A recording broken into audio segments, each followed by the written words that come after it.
দ্বিতীয় হচ্ছে যে এনসিপি এবং জামায়াতে ইসলামী আসলে নির্বাচন চায় না, সেজন্য যত রাজনৈতিক কার্যক্রমই আপনারা করেন না, এইটার শেষ জায়গাটা হচ্ছে আপনারা নির্বাচন চান না। প্লিজ আমি একটু আগে আপনাকে বলে নিই, আমার জায়গাটাকে একটু আমি বলে নিই, আপনারা প্লিজ এটা বলে না যে আমরা নির্বাচন চাই, আগে হানা ভোট দেন, আগে স্থানীয় সরকার নির্বাচন দেন, এটা বলে না। মানে সরকার বদলের নির্বাচন আপনারা চান না, এইটার ব্যাপারে যদি আপনি মতামত দেন যে আসলে জাতীয় নির্বাচন যেটা ভোট দিয়ে আপনারা সংসদে যাবেন, এটা আপনারা চান না।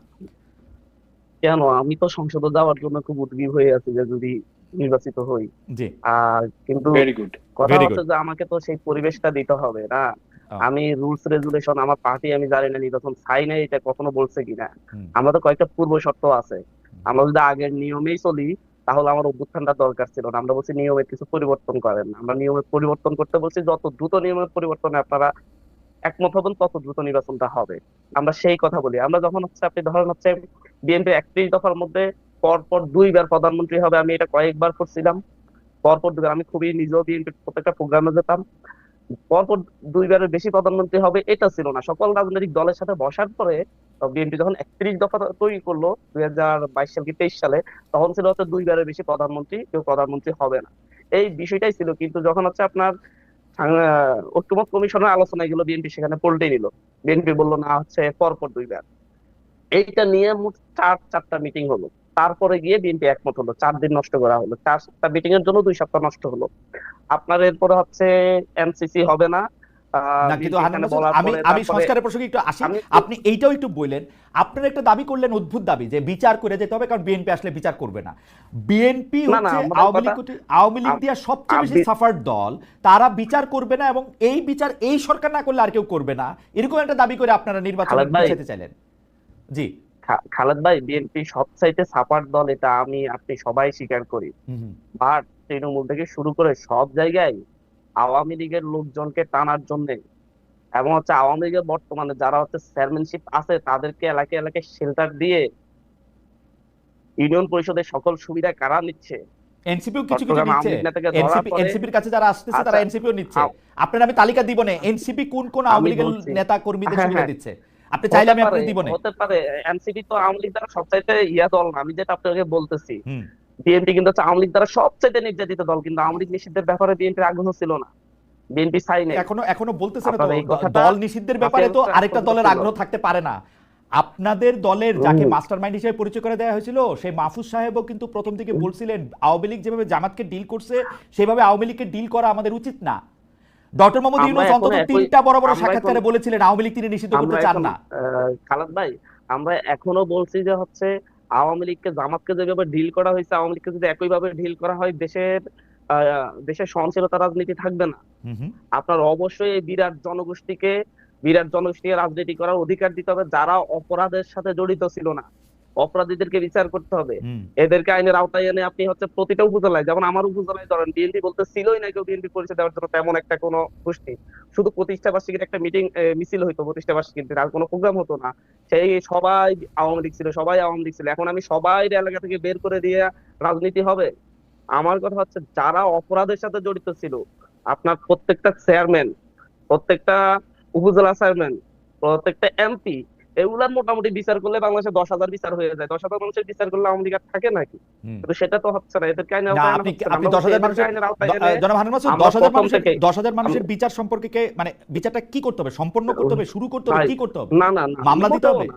এটা তো কথা না। আমরা আমরা একটা অগ্রগতি দেখতে চাচ্ছি, অন্তত শেখ হাসিনা সহ কয়েকজনের রায় দেখতে চাচ্ছি। শেখ হাসিনা, আপনি কি এই মনে করেন সরকার যে তো শেখ দায়িত্ব হাসিনার নিচ্ছে। পক্ষে যে মামলা হবে সে রায় দেওয়াটা 4-5 বছরের মধ্যে সম্ভব?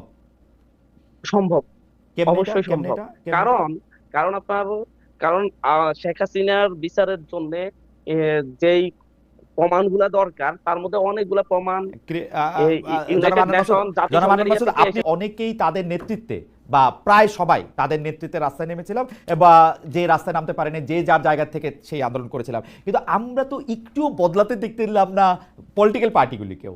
কারণ বিএনপিও তো নতুন রাজনৈতিক বন্দোবস্তের যে চিন্তা, সেই চিন্তাকে সমর্থন জানিয়েছিল, কিন্তু বিএনপির মধ্যে কি আমরা নতুন কোনো কিছু আমরা দেখতে পাচ্ছি?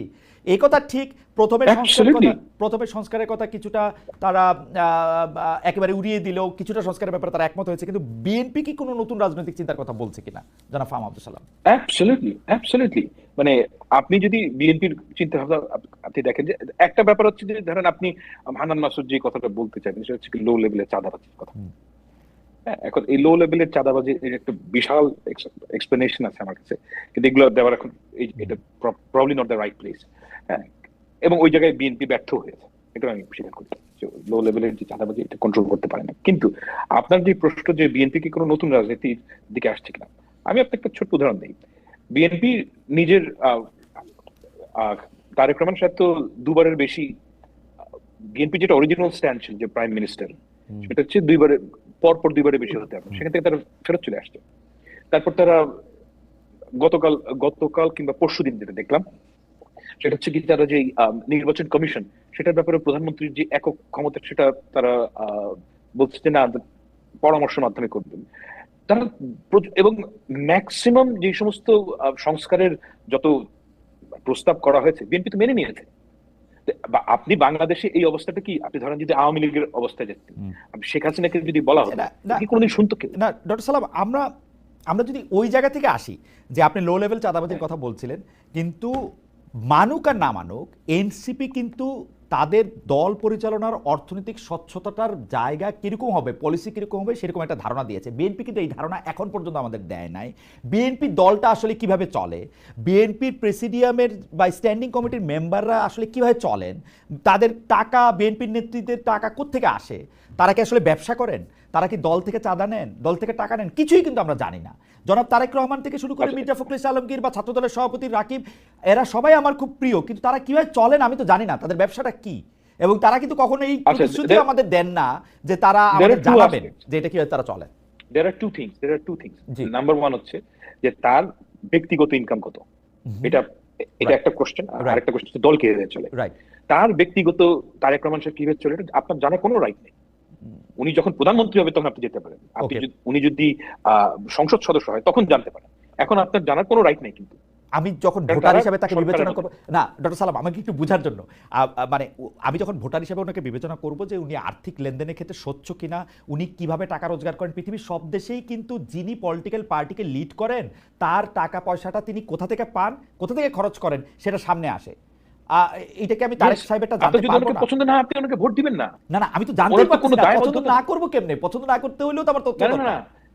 আপনি আপনার এটা তখনই পাবলিক ইনফরমেশন হবে যখন উনি ইলেকশনে দাঁড়াতে চান কিংবা উনি সরকারে গিয়েছেন, ওই সময় আপনি এত বড় পলিটিক্যাল পার্টি লিডার হিসেবে সেটা পাবলিক ইনফরমেশন না। না কেন? উনি তো এখন পর্যন্ত কোনো ক্ষমতায় যান নাই। ক্ষমতার সাথে কি এটা রিলেটেড ডক্টর সালাম? ডক্টর সালাম, আমি যদি ধরেন মার্কেট যুক্তরাষ্ট্রের কথা বলি, অস্ট্রেলিয়ার কথা বলি, আমার কি কোনো রাইট আছে আপনার বেতন কতটা জানার? আমি তো পাবলিক পার্টি না, তবুও আপনার রাইট আছে। আপনি এটা জিজ্ঞেস করতে পারেন। মানে আমি রাইটের কথা বলতে চাই, যখন আপনি পাবলিক পারসন, মানে বিএনপির সর্বোচ্চ নেতা যদি পাবলিক পারসন না হন, এই পৃথিবীতে কে পাবলিক পারসন? পাবলিক পারসন এখানে প্রিভিয়াসের একটা বিষয় আছে, সেটা হচ্ছে কি আমার ইনকাম। হ্যাঁ অবশ্যই প্রিভিয়াসের একটা বিষয় আছে যে আমার ইনকাম কত। আপনি আমাকে বললেন, আপনি জিজ্ঞেস করলেন, বলবো না কেন? কারণ সেটা ফ্যান্টাস্টিক, এটা একটা প্রাইভেট বিষয়, রাইট? হ্যাঁ, তবে এটা আমার জানা ছিল না। তবে ডক্টর সালাম, এটা আমার জানা ছিল না। আমি যতদূর জানতাম যে আপনি পলিটিক্যাল পার্টির লিডার হইতে গেলে, আপনি একটা পাবলিক অফিস হোল্ড করেন আর না করেন, পলিটিক্যাল পার্টির লিডার হইতে গেলে আপনার আয় ব্যয় সম্পর্কে সকল কিছুই পাবলিকলি প্রকাশ করতে হয়, এটাই নর্মস। আমি জানি না যে মানে এর বাইরে আপনি যদি এই নর্মসটা ফলো না করেন সেটা আপনাকে ভোট দিন না। আচ্ছা, আপনি এই নর্মসটা ফলো না করে আপনি এই রিস্কটা নেবেন, তবু এটা আপনি মানে ওপেন করবেন না। না, আমি ব্যক্তির স্বাধীনতার ব্যাপারে খুবই ফাসি, আমি ব্যক্তির স্বাধীনতার ব্যাপারে খুবই সেনসিটিভ। আচ্ছা ঠিক আছে। তাহলে এই থিওরিতে তার মানে হচ্ছে যে বিএনপি যারা করতেছেন তারা আর্থিকভাবে কি, তার নিজের পেশা কি, নিজের ব্যবসা কি, সেইটা উনার যখন নির্বাচন কমিশনে উনি যখন ভোটে দাঁড়াবেন তখন তিনি একটা ফর্ম ফিল আপ করবেন, ওখানে উনি লিখবেন। কিন্তু আমার এমনিতে জানার অধিকার নাই। ঠিক আছে, এটা আমি চেক করে দেখবো না যে এটা আমার জানার অধিকার আছে কিনা। দ্বিতীয় প্রসঙ্গে যদি আসি, বিএনপি দল হিসাবে কিভাবে পরিচালিত হয়। আমি এনসিপি 150টা গাড়ি নিয়ে গেলে আমি হইচই শুরু করি, বিএনপি যে 1500 গাড়ি নিয়ে বাইর হয়।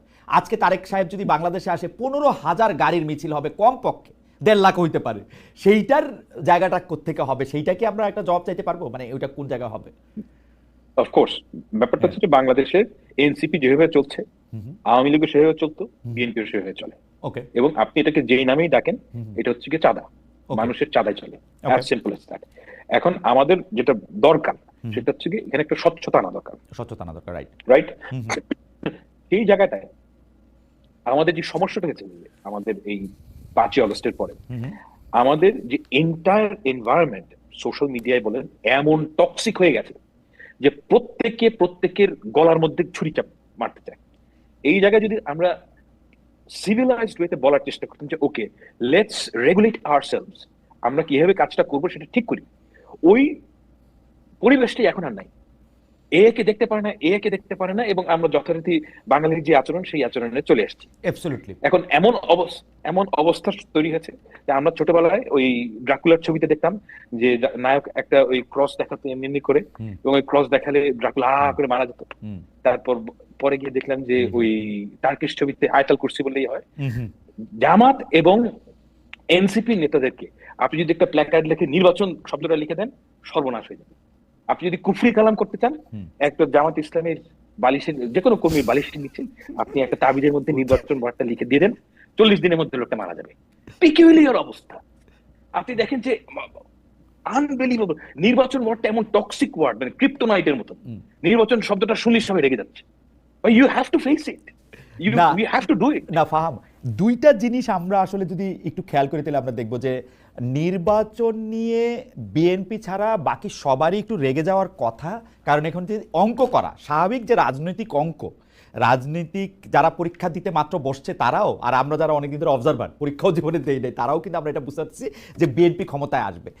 আমাদের প্রশ্ন ছিল যে আমরা কি এক সেট স্বৈরাচারী সরকার চলে যেতেছে, কিন্তু আরেকটা দল আসবে, সেই দলটা একই পথে হাইটা একই রকমভাবে হয়ে উঠবে কিনা, মানে বিএনপি হয় নাই এখনো, হইয়া ওঠার সম্ভাবনাটাকে রোধ করতে পারবো কিনা, ওইটা ছিল হচ্ছে আলোচনা।